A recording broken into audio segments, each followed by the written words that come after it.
మార్చి 27న శ్రీరామనవమి. ఈ రోజున శ్రీరాముడి జయంతిని ఎంతో ఉత్సాహంగా భక్తి శ్రద్ధలతో జరుపుకుంటారు. శ్రీరామనవమికి ముందు ఇంటికి కొన్ని ప్రత్యేక శుభమైన వస్తువులను తీసుకువచ్చే సాంప్రదాయం ఉంది. ఇది ఇంట్లో సానుకూల శక్తిని ప్రసరింపచేస్తుంది, వాస్తు లోపాలను తొలగిస్తుంది, చెడ్డ దుష్టి ప్రభావాన్ని తగ్గిస్తుంది. శ్రీరామనవమి హిందువులు జరుపుకునే ప్రధాన పండుగ. ఇది చైత్ర మాసంలో శుక్లపక్షంలో 9వ రోజున వస్తుంది. 2026లో మార్చి 27న శ్రీరామనవమి రానుంది. ఈ రోజున శ్రీరామ జయంతిని జరుపుకుంటారు కాబట్టి ఎంతో విశేషమైన ఈరోజు ఏ వస్తువులు ఇంటికి తెచ్చుకోవాలో తెలుసుకునే ముందు ఒక విశేషమైన కథను ఇప్పుడు విందాం. పూర్వం శ్రీరామచంద్రుడి తాతగారైన రఘుమహారాజు ధర్మమర్తనుడై ప్రజలను పాలించుతూ ఉండేవాడు. ఆ మహానుభావుడి రాజ్యంలో అనేక గురుకులాలు ఉండేవి. ఒక్కొక్క గురుకులంలో 1000కి తక్కువ కాకుండా శిష్యులు ఉండేవారు. ఆ కాలంలో గురు శిష్యుల అనుబంధం చాలా విశేషంగా ఉండేది. ఒకానొక గురుకులంలో ఒక శిష్యుడి శిక్షణ పూర్తయింది. గురువుగారు ఇలా పలికారు: నాయనా, నాకు తెలిసిన విద్యలన్నీ నీకు నేర్పాను. నీవు శ్రమించి శ్రద్ధగా విద్యను అభ్యసించావు. ఇక గృహస్థ ఆశ్రమాన్ని స్వీకరించి సమాజ కళ్యాణానికి ఉపకరించు. శాస్త్ర పఠనం మొదలైనవి ఎప్పటికీ మరువకు అన్నారు గురువుగారు. ఇక శిష్యుడైన కౌత్సుడు వినయపూర్వకంగా ఇలా జవాబిచ్చాడు: అయ్యా, నాకు విద్యాబుద్ధులు నేర్పించి సంస్కారవంతుణ్ణి చేశారు. తల్లిదండ్రులను మరిపించే ప్రేమాభిమానాలు చూపారు.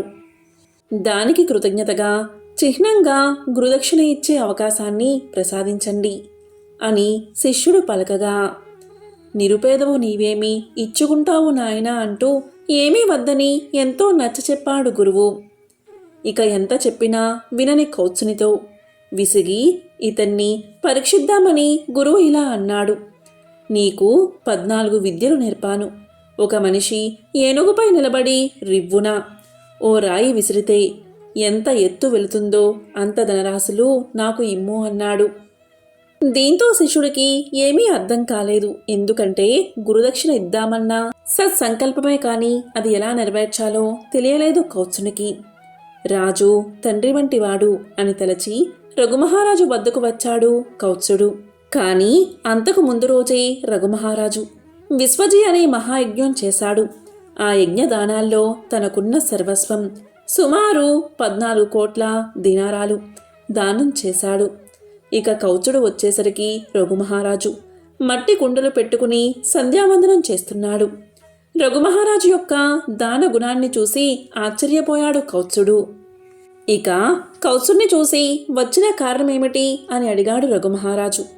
అప్పుడు కౌత్సుడు ఇలా పలికాడు: రాజా, అది కష్టములే, నేను వెళతాను అంటూ వెళ్ళిపోతున్న కౌత్సుని పిలిచి రాజు, వట్టి చేతులతో వెనుతిరిగిపోవడమా, సంశయించక అడుగునాయనా అని పలికాడు. ఇక వచ్చిన పని చెప్పి తలదించుకుని నిల్చున్నాడు కౌత్సుడు. అప్పుడు రఘుమహారాజు ఇలా పలికాడు: రేపు పొద్దున్నేరా, నీవు కోరిన ధనం ఇస్తానని చెప్పి పంపించాడు. ఇక రఘుమహారాజు తన గురువైన వశిష్ఠ మహర్షి వద్దకు వెళ్ళి సమస్యను వివరించాడు. మహాజ్ఞాని అయిన వశిష్ఠుడు ఇలా పలికాడు: రాజా, నీవు సంపాదించి ఇవ్వడానికి వ్యవధి లేదు. ఇంద్రుడిపై దండెత్తు అని హితం చేశాడు. విజయ బేరీలు మోగాయి. ఆ భీకర బేరీ నినాదాలు వజ్రి చెవులకు వినిపించాయి. వజ్రి అంటే ఇంద్రుడు. రఘుమహారాజు రాజ్యం నుంచి వస్తున్నాయని తెలుసుకున్న దేవేంద్రుడు, ఎంతో ధర్మాత్ముడు రఘుమహారాజు, ఆయన కోశాగారాలన్నీ ధనంతో నింపండి అని కోశాధికారిని ఆజ్ఞాపించాడు. ఇక రాజభటులు కోశాగారాలు నిండి ఉన్నాయని రఘుమహారాజుతో విన్నవించారు. ఇక రఘుమహారాజు దండయాత్రకు స్వస్తి చెప్పి, కౌత్సుడు రాగానే మీ ధనం కోశాగారాల్లో ఉంది, తీసుకువెళ్ళండి అన్నాడు. తాను అడిగిన దానికన్నా ఎక్కువ ఉందని తెలిసిన కౌత్సుడు, రాజా, నాకు కావలసినవి కొన్నే, మిగతా ధనం నాది కాదు అని వెళ్ళిపోయి గురుదక్షిణ చెల్లించుకున్నాడు. మరి ఈ ధనమెవరిది అను రఘుమహారాజు మిగిలినంతా దేవేంద్రుడికి పంపేశాడు. అంతటి ధర్మాత్ముడు కాబట్టే పరమాత్మ అతని పుత్రుడిగా పుట్టాడు. రామనవమికి ముందు ఇంట్లో రాముడి దర్బారు విగ్రహం లేదా చిత్రాన్ని తీసుకురావడం అత్యంత శుభప్రదమైనదిగా భావిస్తారు. రాముడు, సీతామాత, లక్ష్మణుడు మరియు హనుమంతుడు కలిసి ఉండేలా చూసుకోవాలి. ఈ విగ్రహం కుటుంబంలో ఐక్యత, ప్రేమ, గౌరవం, ఆనందం, శాంతికి చిహ్నం. దీనిని పూజాస్థలంలో ఏర్పాటు చేసి ప్రతిరోజు రాముడి నామాన్ని జపించడం, పూజించడం వల్ల ఇంట్లో వ్యతిరేక శక్తి తొలగిపోతుంది. ఇది ఇంట్లో సానుకూల వాతావరణాన్ని సృష్టిస్తుంది మరియు కుటుంబ సభ్యుల మధ్య సామరస్యాన్ని పెంచుతుంది. ఒకవేళ వాస్తులోపం లేదా చెడ్డ దృష్టి యొక్క ప్రభావం ఉన్నట్టయితే అప్పుడు ఈ విగ్రహం క్రమేపీ వాటిని తొలగిస్తుంది. ఇక రెండవది, శ్రీరామనవమికి ముందు పంచముఖి హనుమాన్ విగ్రహం లేదా చిత్రాన్ని ఇంటికి తీసుకురావడం చాలా ప్రయోజనకరంగా ఉంటుంది. పంచముఖి హనుమంతుడు 5 ముఖాలు కలిగి ఉంటాడు. ఇది అన్ని దిశల నుంచి వచ్చే ప్రతికూల శక్తులను నిరోధిస్తుంది. అలాగే ఇంటిని అన్ని రకాల బాధలు, భయం మరియు చెడ్డ దృష్టి నుండి సంరక్షిస్తుంది. క్రమం తప్పకుండా హనుమాన్ చాలీసాను పఠించడం, హనుమంతుణ్ణి ఆరాధించడం వల్ల మానసిక ప్రశాంతత కలుగుతుంది. జీవితంలోని అడ్డంకులు తొలగిపోతాయి.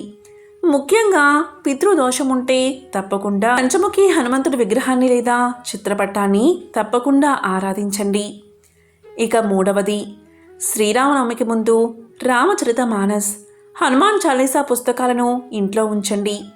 రామచరితమానస్ అనేది తులసీదాస్ స్వరపరిచిన ఒక ఇతిహాసం. దీని క్రమం తప్పకుండా పారాయణం చేయడం వల్ల ఇంటి వాతావరణం భక్తితో నిండిపోతుంది. హనుమాన్ చాలీసా పఠించడం వల్ల చెడు శక్తులు తొలగిపోతాయి మరియు సానుకూల శక్తి పెరుగుతుంది. ఈ గ్రంథాలను ప్రార్థనా స్థలంలో మర్యాదపూర్వకంగా ఉంచండి. రోజూ కొద్దిగా పఠించండి. ఇది ఇంటికి శాంతి, శ్రేయస్సు మరియు ఆధ్యాత్మిక శక్తిని తెస్తుంది. ఒకవేళ ఇంట్లో ఏదైనా వాస్తులోపం ఉన్నట్లయితే ఈ గ్రంథాలు ఉండడం వల్ల అది క్రమేపీ తొలగించబడుతుంది. ఇక తరువాత శ్రీరామనవమిలోగా తెచ్చుకోవాల్సిన మరొక వస్తువు తులసిమాల, పూలదండలు. శ్రీరామనవమికి ముందు తులసిమాల, పూలదండలు, పసుపు రంగు బట్టలు ఇంటికి తీసుకురావడం చాలా శుభప్రదం. తులసిమాల స్వచ్ఛత, సానుకూల శక్తిని సూచిస్తుంది. ఇంట్లో ఆనందం మరియు శాంతిని కూడా పెంచుతుంది. ఇక పసుపు రంగు విష్ణువు మరియు శ్రీరాముడితో ముడిపడి ఉంటుంది. ఇది శ్రేయస్సు, జ్ఞానం మరియు శాంతికి ప్రతీక. పసుపు దుస్తులు లేదా పసుపు వస్తువులను ఇంటికి తీసుకురావడం వల్ల లక్ష్మీ కటాక్షం కలుగుతుంది. సంపద, సమృద్ధి పెరుగుతాయి. శ్రీరామనవమికి ముందు ఇంటిని శుభ్రపరచడం, అలంకరించడం కూడా ఒక ముఖ్యమైన పని. ఇంటిని శుభ్రపరచడం వల్ల వ్యతిరేక శక్తి తొలగిపోతుంది. ప్రధాన ద్వారం వద్ద మామిడి తోరణాలు కట్టండి. ఇంటిని పూలదండలతో అలంకరించండి. శ్రీరామనవమి రోజున ఉదయం స్నానం చేసి కొత్త బట్టలు కట్టుకుని రాముడి నామాన్ని జపించండి. ఈ వస్తువుల్లో ఏదో ఒక వస్తువునైనా ఇంటికి తీసుకురావడం వల్ల చెడు ప్రభావం తగ్గుతుంది, లక్ష్మీ కటాక్షం కలుగుతుంది, శ్రీరాముడి అనుగ్రహం కలిగి సంతోషం, శాంతి నెలకొంటాయి. ఓం నమో నారాయణాయ.